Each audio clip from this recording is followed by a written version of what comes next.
On behalf of the entire college, I extend a warm welcome to you, sir. Thank you. I now request Mr. Sandeep S P to kindly take over the session. All right. You want to take the chair off? All right. Thank you. Is it okay if I walk around? Yes. All right, because I don't like getting confined to one place, right? And that's how it is, and that's the reason I moved on, as well as in my personal life. All right. So, first and foremost, thank you very much, Rashmi and Ramesh and Gayatri, for making an important decision of getting me here, right? I hope I don't let you guys down, right? That's from my end. So, before I start, I need to really acknowledge the management and as well as the people whom I know. Been interacting with them in the past couple of years as well as very recently. So they thought it would be appropriate that I come and address you guys, right? So I need to thank them and acknowledge their efforts, all right? So before I go ahead with my presentation, or probably, I don't know how many of you can hear me at the end.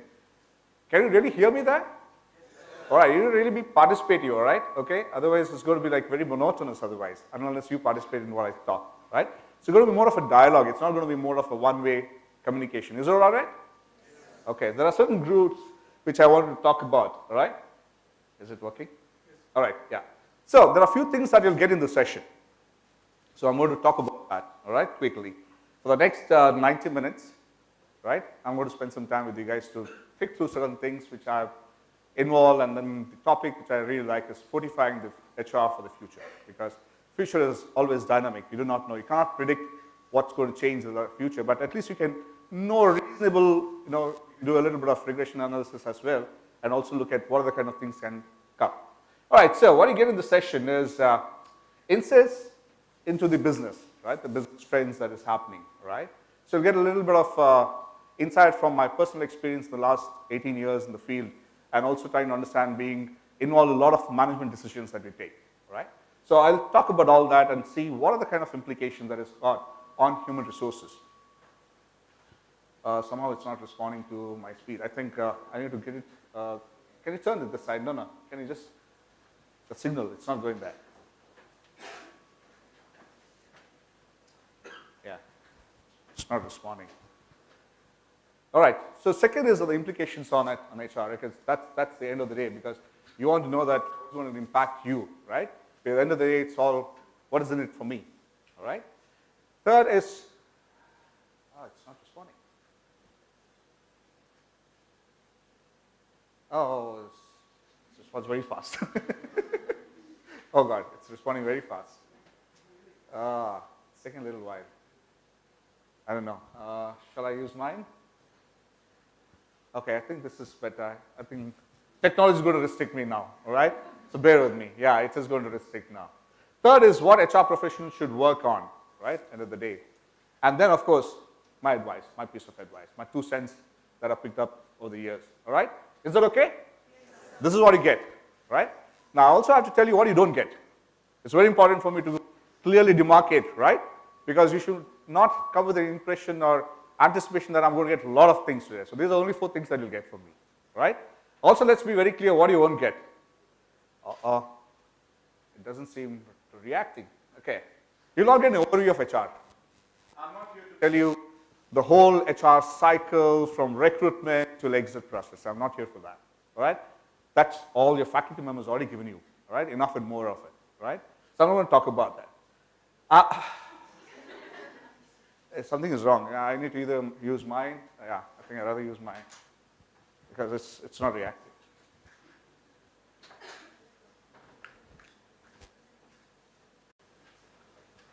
You want to take the chair off? Thank you. Is it okay if I walk around? Yes. All right, because I don't like getting confined to one place, right? And that's how it is, and that's the reason I moved on, as well as in my personal life. All right. So, first and foremost, thank you very much, Rashmi and Ramesh and Gayatri, for making an important decision of getting me here, right? I hope I don't let you guys down, right? That's from my end. So, before I start, I need to really acknowledge the management and as well as the people whom I know. Been interacting with them in the past couple of years as well as very recently. So they thought it would be appropriate that I come and address you guys, all right? So I need to thank them and acknowledge their efforts, all right? So before I go ahead with my presentation, or probably, I don't know how many of you can hear me at the end. Can you really hear me there? All right, you really be participative, all right? Okay, otherwise it's going to be like very monotonous otherwise, unless you participate in what I talk, right?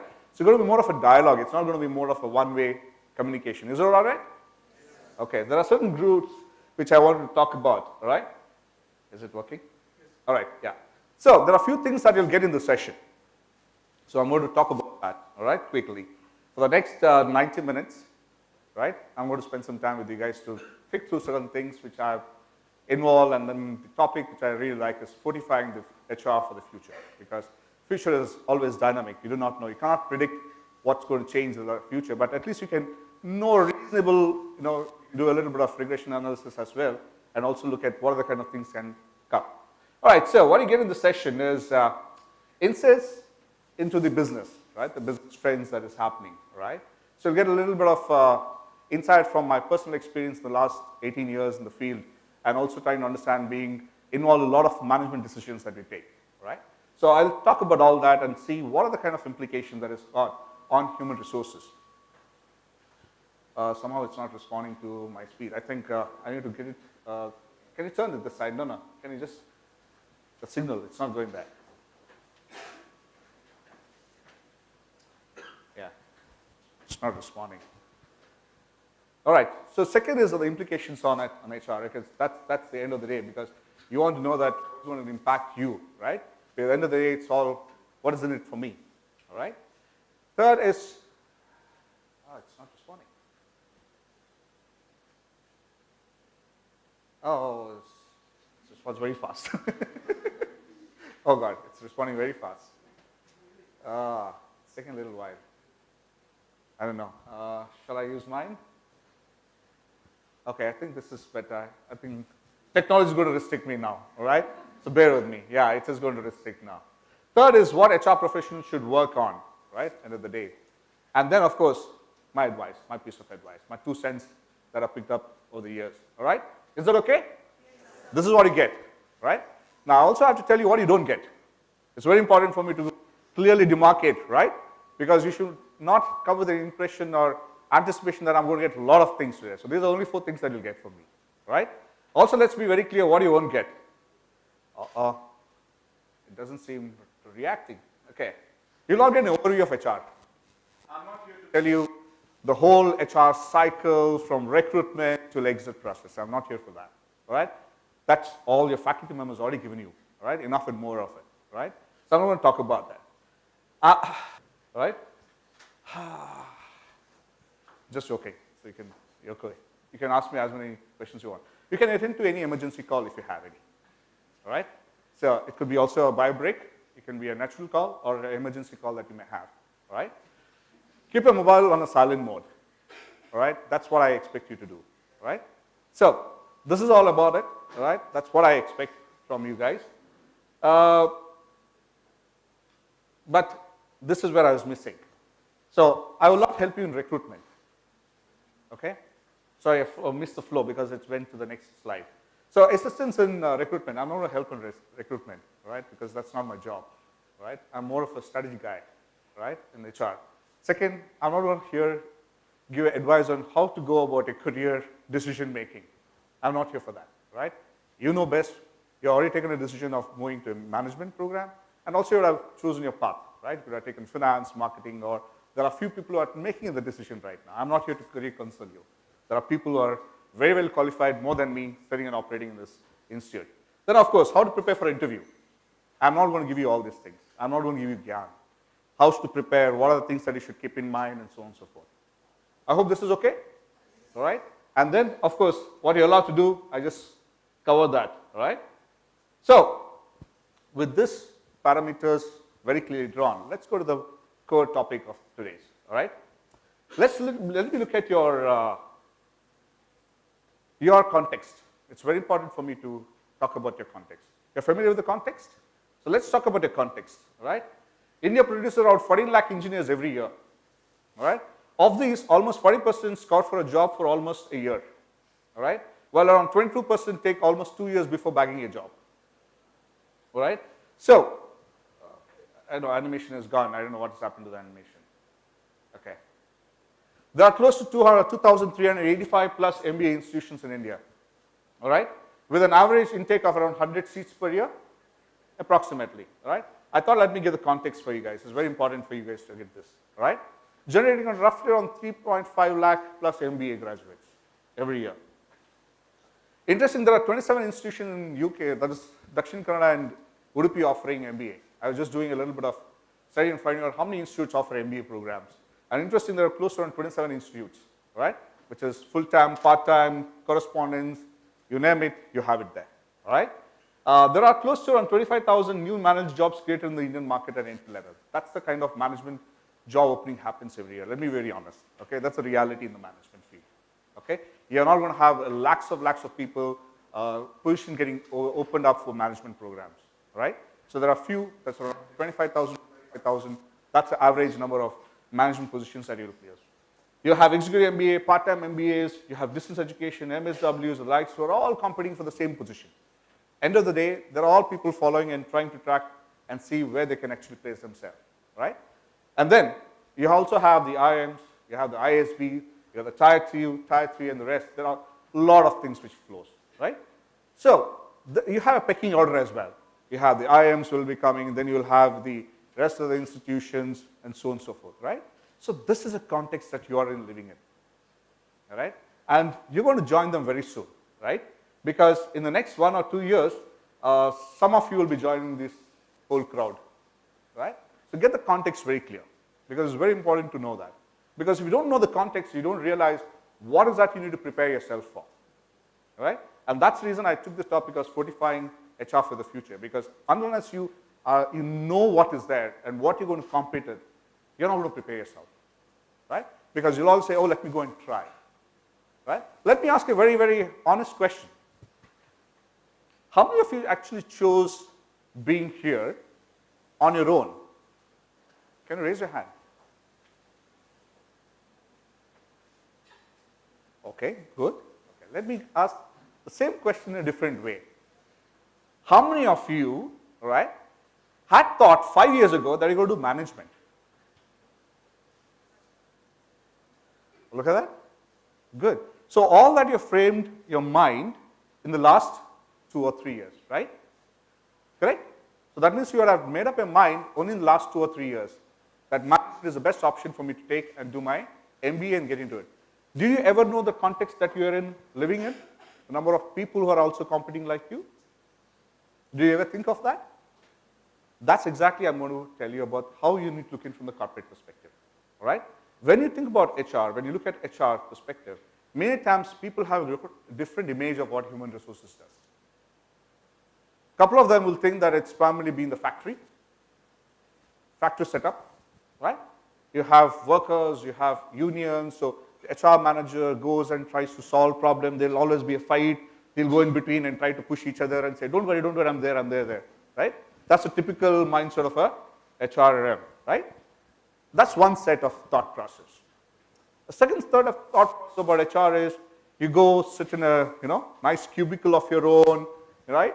You have people, software engineers, busy in front of the computer and doing their work. And whenever somebody comes, you had only sign the paper and send it, right? It's all about clearing your work, which is there. That's the thought process of HR is. A third definition of human resources is a person who is there because the organization cannot work, so HR has to be there, right? A person who has to ensure that somebody comes, so welcomes them on board, right? Getting people on board, right? Ensure they're happy, take care of the salary on time. That's the other thought, which is more to do with, oh, okay, he's there, he or she is there, they'll do the job, get going. It's not a very critical role. The fourth definition of HR is looked at is sitting in the C-suite, in the boardroom. Does HR have a say there, right? That's the other way of looking at HR. And this has actually gradually progressed over a period of time. And that's for you people to make a decision, which level, where do you want to be? Which is that framework that you would like to fit in? The first, second, third, or fourth, right? You have to make a choice. I'm not saying that is bad, this is good. All are relevant because the context makes it so. Now, with that in mind, I want to gradually get into the next to show you how the global scenario looks like. It's very important to understand the business environment, right? Let's look at it. So the context is very important. So each of the context, if you do not know what you see is only a bit. Know about this? The great old story? The blind man? Have you heard of this or not? People going and touching the elephant in a different, right? Each one goes and interprets differently. Haven't you heard of this? It's a management. So that's the reason I thought it's appropriate for you to get the management context, okay? Get to see the management context. Unless you step back and see, you'll not be able to see the whole picture. And that's where I'm here to help you out. I'm here to tell you that step back, don't be in a hurry, don't be in a rush to see which is that you want to do, what is that you want to do. Stay back, look at the whole picture. Get to decide which is that place you like to be, and then take the right decision to be there. Okay? Let's look at the global and Asian growth. Right? I'm going to talk about 4 or 5 major things that's going to impact your thought process. Don't worry, I'm going to circulate the slides to you, so don't have to make note of it. But if you think there are some important points, important tips that I'm going to do, please do make note of that. I'm okay, all right? But don't have to copy what is there in the slides. I'll sanitize the slides and share it to your professors, all right? So let's look at the global and Asian growth. I'll talk about each of this a little later, all right? Second is about the government. It's very important to understand that, right? Because we are living in an atmosphere where you will always have a government intervention, whether you like it or not, right? There are certain things that is beyond our control. So for example, in Rolls-Royce, we use a word called gravity, right? Gravity is something that you can't do anything about it, right? Unless you really want to go against it. What's the kind of force required to go against gravity? What is the force required to go against gravity?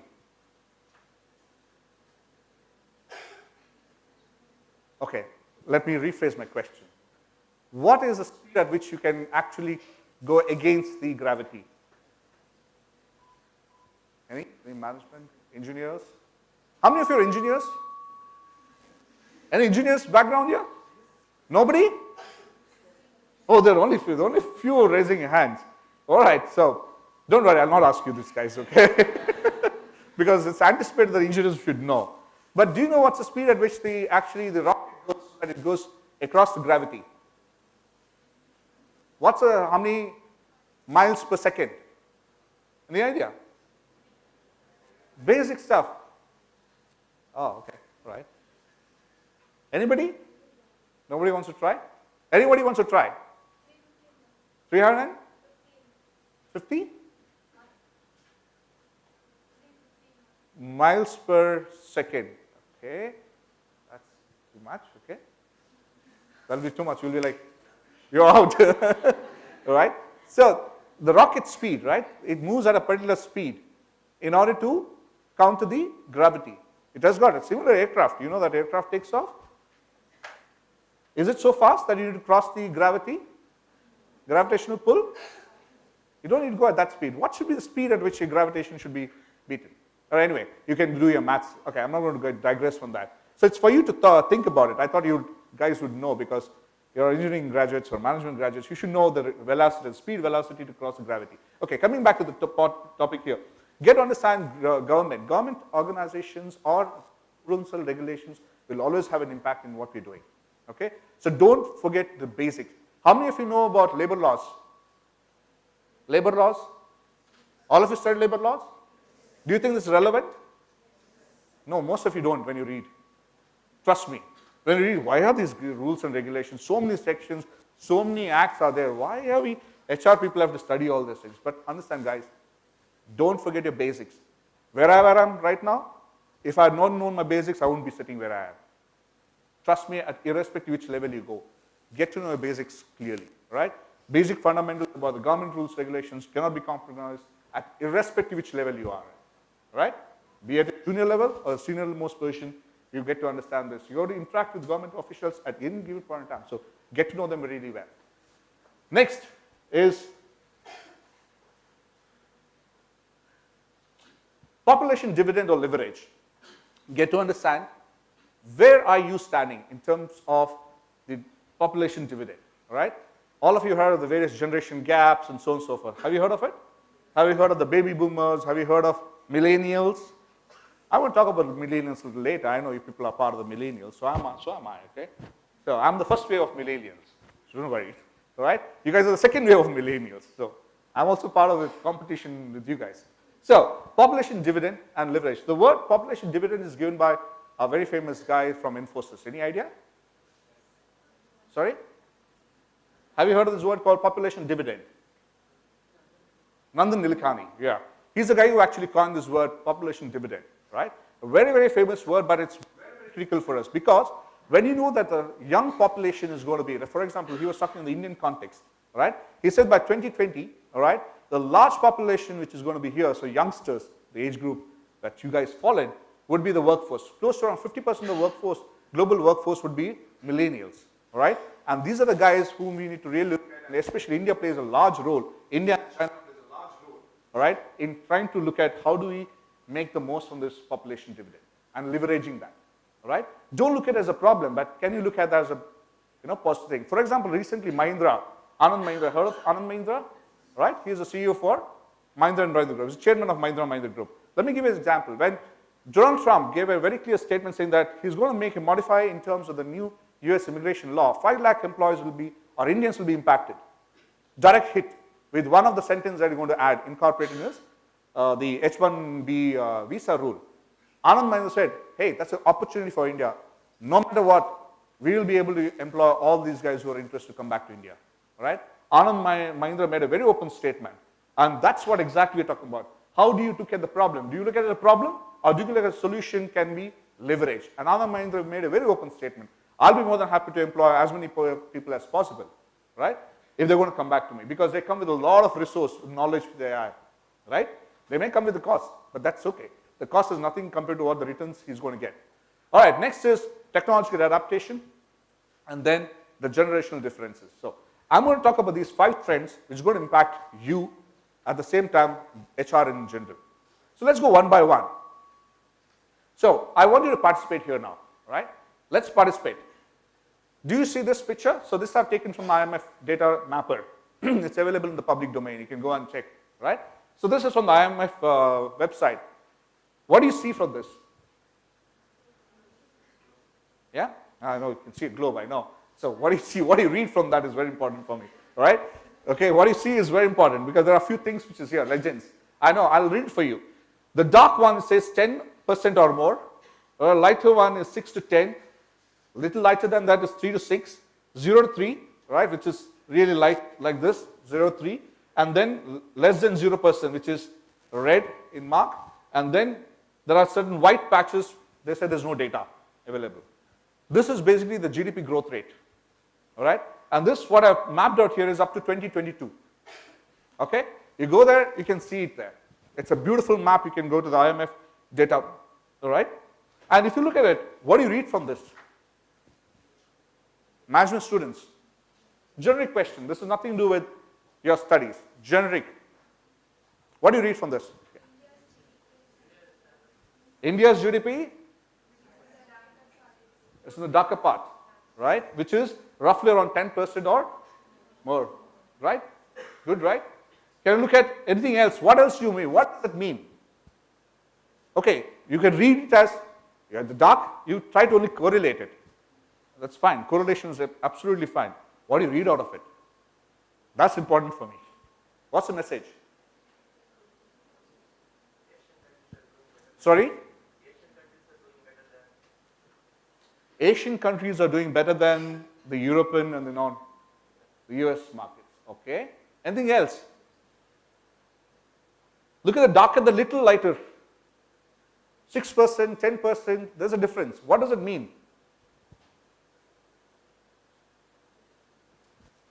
Participate. I want you to make sense out of it, okay? Your assumptions. What else does it say?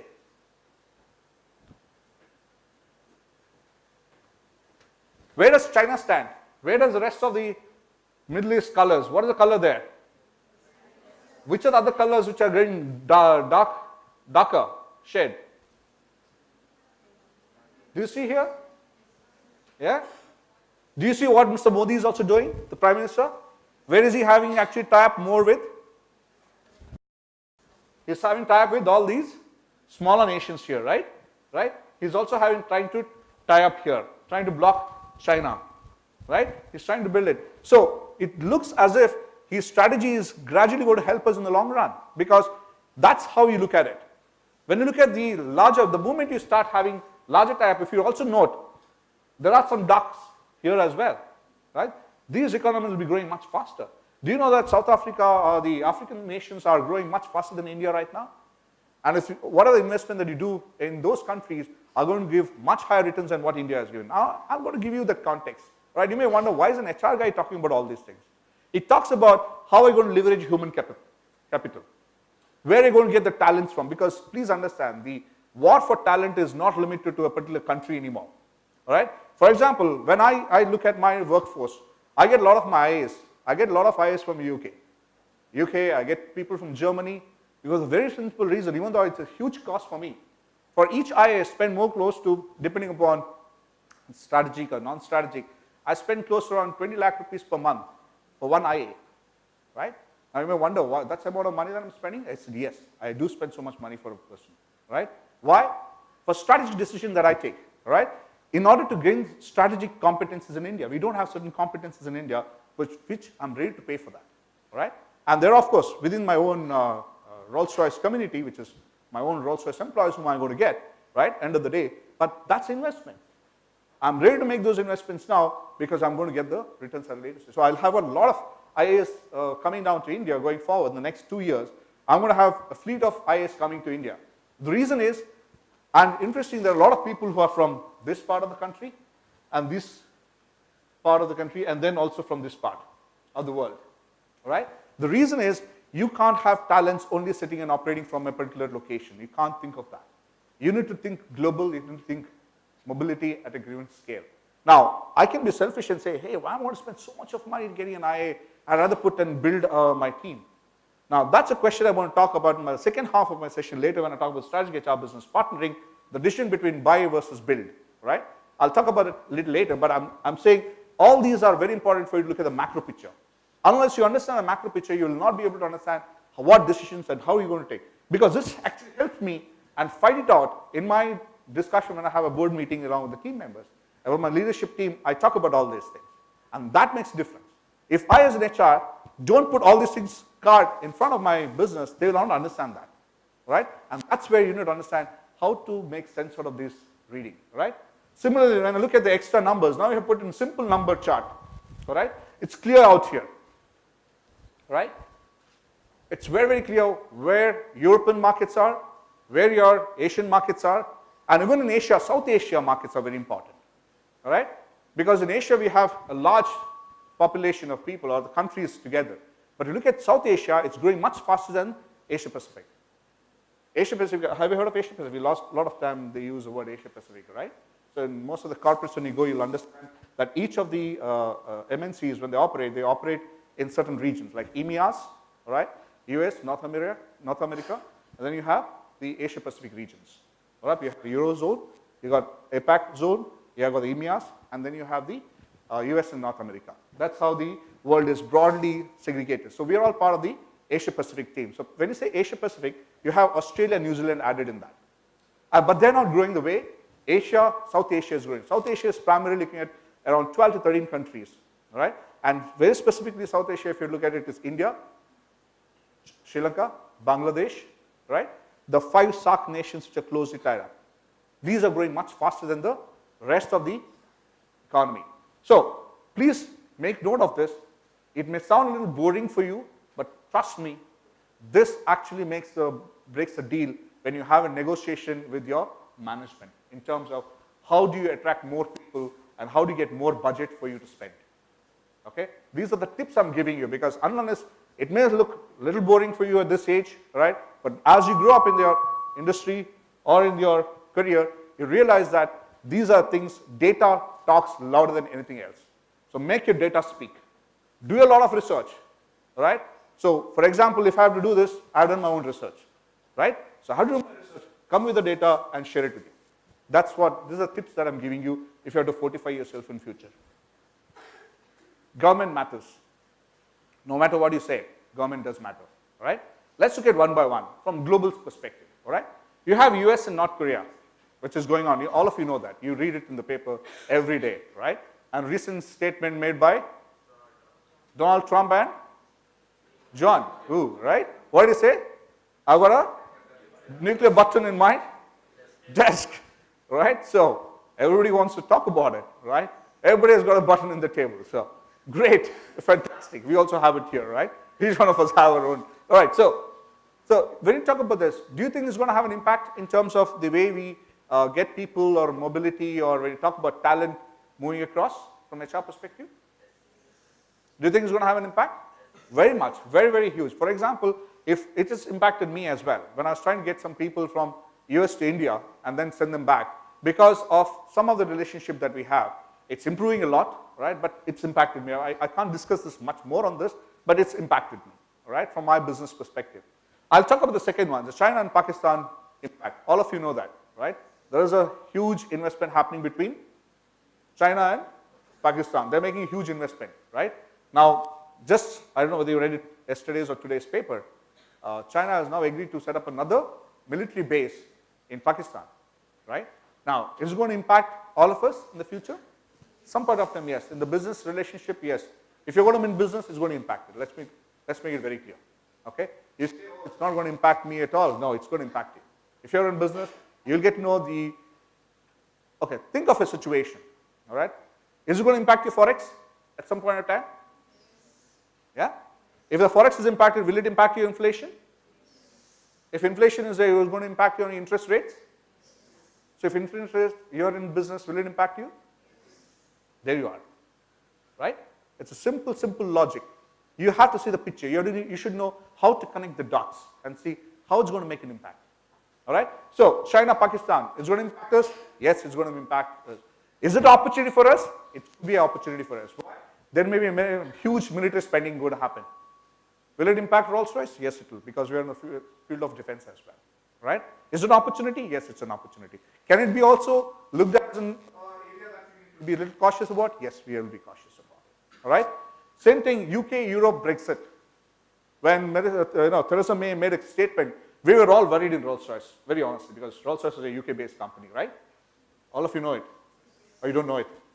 We don't manufacture cars. Do you know that? I'm sure you didn't know that.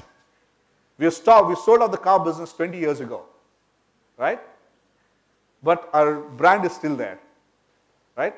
That's a gentleman's agreement between the UK and Germany, right? So we sold out to BMW. So BMW is manufacturing Rolls-Royce cars for you, okay?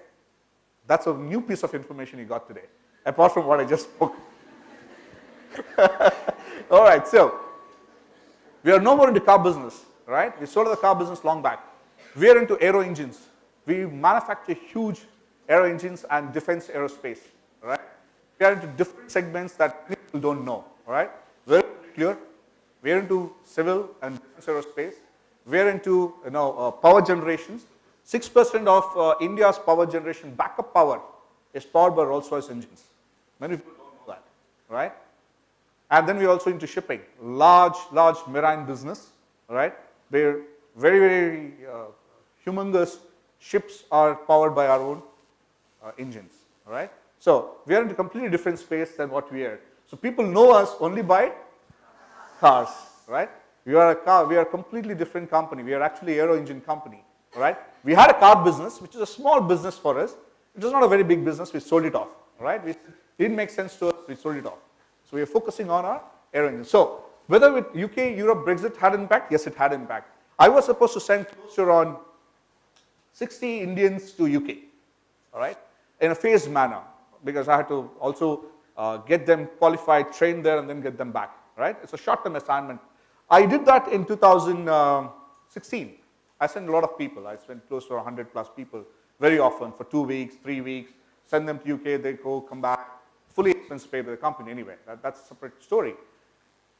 April 9th, 2017, Theresa May, made a very strong statement, and then it had a huge impact on my immigration laws. Unfortunately now, if I have to send somebody from India to UK, I have to pay the UK salary, right? Which I can't afford it so easily, right? In one shot, they double the minimum qualified salary bracket for an employee to go to UK. And a short-term assignment. He can go on a business visa, but if I send somebody on a business visa, I can't allow him to go and learn things and come back. He'll just go see things and come back. He can't go and start operating there and come back, right? There's a huge limitation. And they also raised my bar saying that I have to send them only for 6 months, minimum 6 months to 1 year. Think of it. Earlier I could send him for 1 month or 2 months or 60 days, 90 days or 2 weeks and come back without any problem. Now suddenly they made it double. Now what happens to me? My entire budget planning goes for a toss. Whom I could send around 50, 60 people or 100 people earlier, now I have to bring it down to 10. It's 1/10. Look at it. That's the impact it's going to impact onto my business. What happens to my competency building capability? I had a plan saying that 2015 to 2018, I'm going to have so many engineers qualified on these things. Because when you look at engineers, aero engines are very different from car engines, okay? It's a completely different world, right? I can't talk about too much, it's a completely different world, right? It looks so simple, but it's not, right? But for each of these technical capabilities if I have to build, my entire planning for 2018 has gone for a toss. Thanks to Theresa May and the UK immigration laws. Now what I had to go back to the drawing board, again rework on my competency planning. Now what could have been achieved in 2018 now looks like I'm going to achieve in 2022. It gets delayed by 4 years. What happens to my India center? This is my 5th engineering center for Rolls-Royce globally, right? And we don't intend opening up many more, right? 2 are in UK, 1 in Germany, 1 in US, and the 5th was in India. Very proud of it, right? What happens to my plan now? My whole plan goes for a toss because of one rule. It may be a simple sentence in one of our letters. She mentioned that we need to have the UK immigration have to look into these aspects. It just changed my entire strategy plan, whatever I plan. So it's going to have impact. So don't ignore it, right? Next, US and UK immigration laws. Anyway, all of it. I've given one example to highlight you what's impact is going to make to me. A person whom I could just give an example, a person whom I could send that as a 21,000 pounds was the minimum criteria. Now it's 42,000 pounds, exactly double. So 85 is the conversion rate. How much am I going to pay then? Guys, can you do a quick math? 21,000 pounds into 85, roughly around 18 lakhs. Now it's 36 lakhs as a minimum criteria. That means he should have 36 lakh rupees Indian salary if I have to send him to UK for. Can I afford paying engineers 36 lakh rupees? Right? Can I pay most of my engineers? I've got 600 engineers with me. Can I pay all of them that level? I don't think I can do that. Right? This is what I'm talking about. This has an impact. Okay, guys? Keep that in mind. Next comes local rules and regulations. How many of you know about the local rules and regulations in India? Let me ask a simple question. If I had to start a factory in India, how many laws I need to abide by? Oh, simple example, guys, anybody. How many laws I'm supposed to abide by? I would open a simple factory. Factory registration. Okay, I'm going to go set up a factory, manufacturing unit, make in India. I want to start. How many rules I have to abide by if I had to open my factory? Guess anybody. How many of you are learning HR? How many of you opt for HR?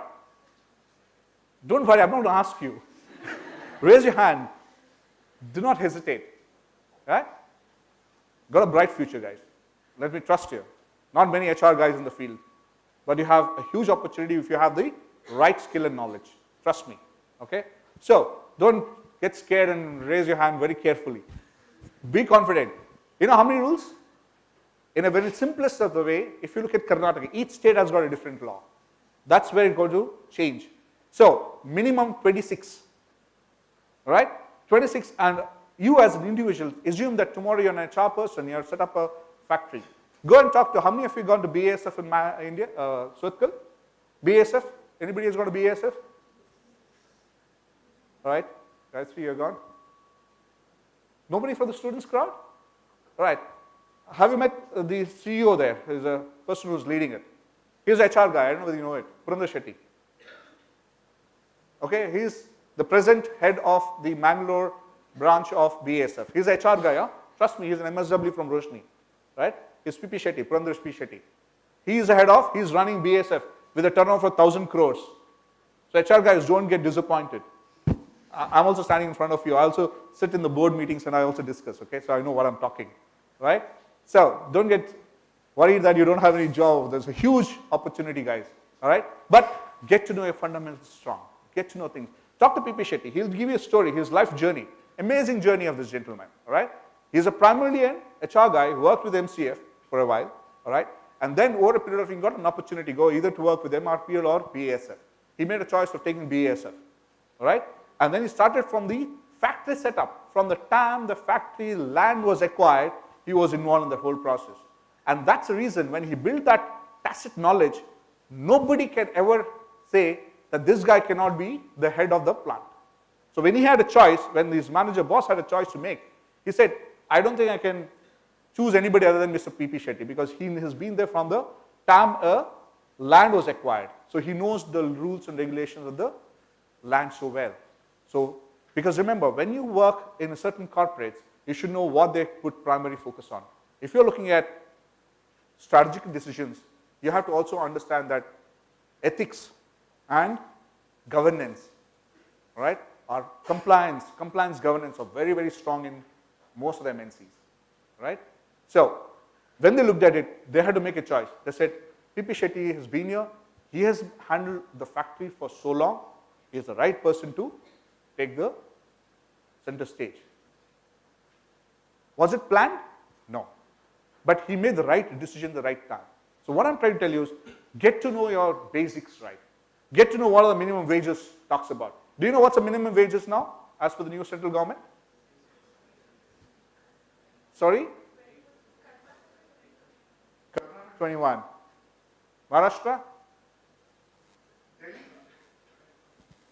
Anybody? Sure? No? Right? Get to know this basic information about what? Your question should have been, sir, basic